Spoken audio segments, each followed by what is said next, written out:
मैं हूं आपके साथ हिमानी नैथानी। शाम के 5 बजने को है और हम लेकर हाजिर हैं अपनी खास पेशकश 5 का प्रहार, जिसमें आज मैं बात कर रही हूं देश में किस तरह से बदल रहे हैं सियासी समीकरण।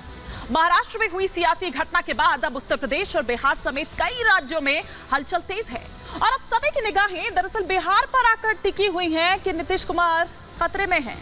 पिछले कुछ दिनों में दरअसल यहां जिस तरह से घटनाक्रम हुआ है उससे अटकलों का बाजार गर्म है और मुख्यमंत्री नीतीश कुमार लगातार पार्टी के नेताओं से मुलाकात कर रहे हैं, हालात का जायजा ले रहे हैं। इस बीच उन्होंने पार्टी के सांसद और जो साथ ही साथ राज्यसभा के उपसभापति हैं हरिवंश नारायण सिंह, उनसे भी मुलाकात की है। अब इस मुलाकात के कई मायने निकाले जा रहे हैं और साथ ही साथ हरिवंश नारायण सिंह की अगर बात करें तो उनकी बीजेपी से किस तरह से नजदीकी रही है ये जग जाहिर है।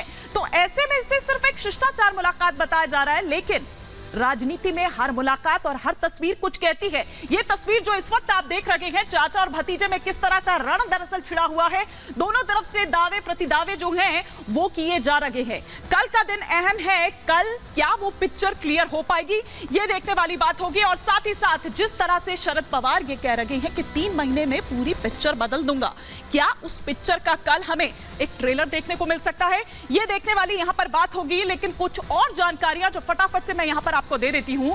बिहार में महाराष्ट्र वाला खेला होने वाला है क्या? जिस तरह से अभी थोड़ी देर पहले भी मैंने आपको बताया कि नीतीश कुमार खतरे में हैं। अब दरअसल उनके ऊपर आ रहा है अगला कौन, इस तरह के कयास लगाए जा रहे हैं। जेडीयू में टूट की अटकलें क्यों लग रही हैं? बीजेपी नेताओं ने जेडीयू में नाराजगी का दावा किया है। तेजस्वी को लेकर जेडीयू विधायकों में नाराजगी की खबर है।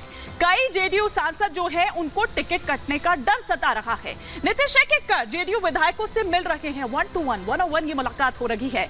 पटना में जेडीयू के सांसदों से भी मिले नीतीश कुमार। नीतीश जेडीयू विधायकों और सांसदों का दरअसल मन टटोलने की कोशिश कर रहे हैं।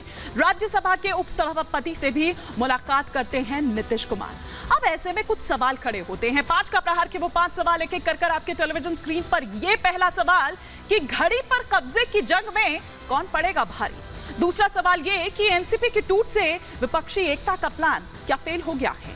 तीसरा सवाल ये कि क्या महाराष्ट्र के बाद बिहार में होगा बड़ा उलटफेर। चौथा सवाल ये कि क्या बिहार में भी विद्रोह की चिंगारी सुलग रही है। 5वां और अंतिम सवाल ये कि हरिवंश नारायण सिंह और नीतीश कुमार के बीच आखिर क्या बात हुई है। ये वो तमाम सवाल होंगे। कई खास मेहमान हमारे साथ जुड़ेंगे, लेकिन पहले आपको दिखाती हूं एक रिपोर्ट।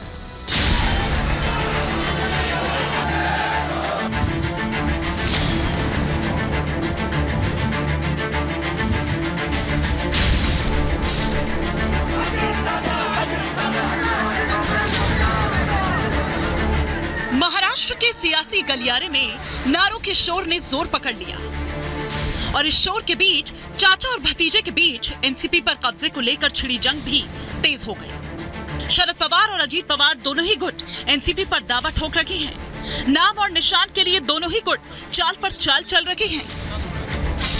शरद पवार ने मुंबई में एनसीपी दफ्तर में अपने नेताओं के साथ बैठक की तो भतीजे अजीत पवार ने अपने समर्थकों के साथ एनसीपी के नए दफ्तर का उद्घाटन किया। इन सब के बीच महाराष्ट्र के सियासी गलियारे का तापमान तेजी से चढ़ने लगा है कि ये स्क्रिप्ट जो है वो प्रफुल्ल पटेल पढ़ के बता रहे हैं और वो स्क्रिप्ट के आधार पर हर छोटे दलों को तोड़ने का और उनके उनको जो स्क्रिप्ट आती है वो पढ़ के बताने का काम प्रफुल्ल पटेल कर रहे हैं। ऐसे ये राजकीय दलों को तोड़कर बीजेपी अपना घर सजाना चाहती है। एमवीए ऑफिशियली खत्म हो चुकी है क्योंकि एमवीए में एनसीपी, उद्धव ठाकरे गठ और कांग्रेस बन के एमवीए था। जब भी एनसीपी अगर बीजेपी के और शिवसेना के साथ में आ चुकी है तो भी एमवीए खत्म हो चुका है। महाराष्ट्र में उठे सियासी तूफान का असर बिहार के राजनीतिक गलियारे में भी दिखने लगा।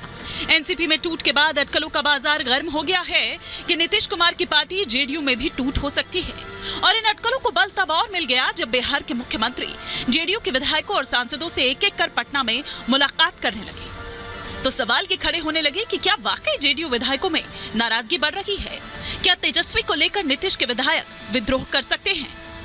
लेकिन जदयू के विधायक नाराज हैं, निराशा में हैं उनको अपना भविष्य कोई दिखाई नहीं पड़ता। आज जब वो सबको बुला कर अकेले में 1-to-1 सबसे मुलाकात कर रहे हैं तो ये दर्शाता है कि कहीं ना कहीं मुख्यमंत्री जी के मन में भय तो है, डर तो है पार्टी के टूटने का। अब ये पार्टी को टूट से बचाने का एक प्रयास है या कोई रणनीति नहीं।